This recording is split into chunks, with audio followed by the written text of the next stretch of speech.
বৃদ্ধ এবং নেতৃত্বস্থানীয় ব্যক্তির প্রতি বিনয়ী হতে হবে। কথা বলতে হবে ধীরে এবং মধুর স্বরে।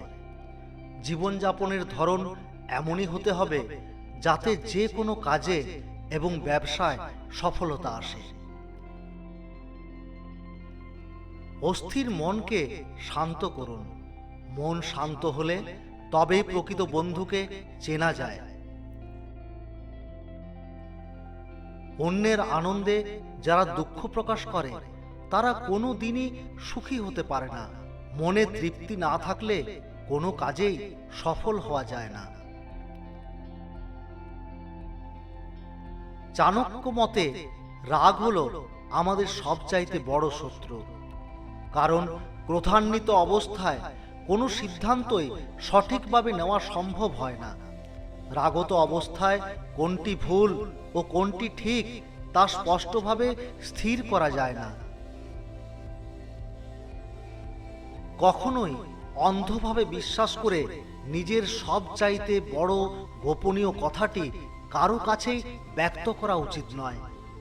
ওই গোপন কথাটির কারণে কোনো না কোনো সময় সেই ব্যক্তি আপনার ধ্বংসের কারণ হতে পারে।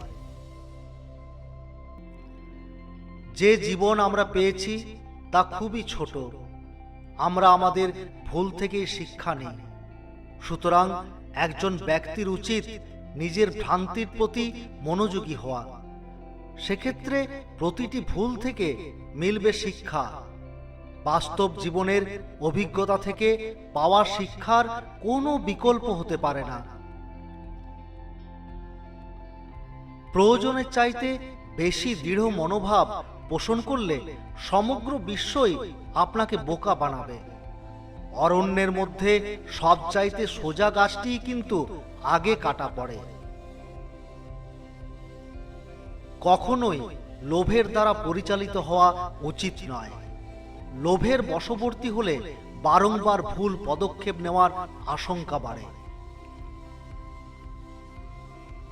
জীবনে কোনো কোনো সময় একাধিক সিঁড়ি একেবারে টপকে উঠতে হয়। তবে সেই কাজ করার আগে নিজের লক্ষ্য সম্পর্কে স্পষ্ট ধারণা রাখতে হবে ও অভীষ্ট সম্পর্কে নিশ্চিত হতে হবে। তবেই মিলবে সাফল্য।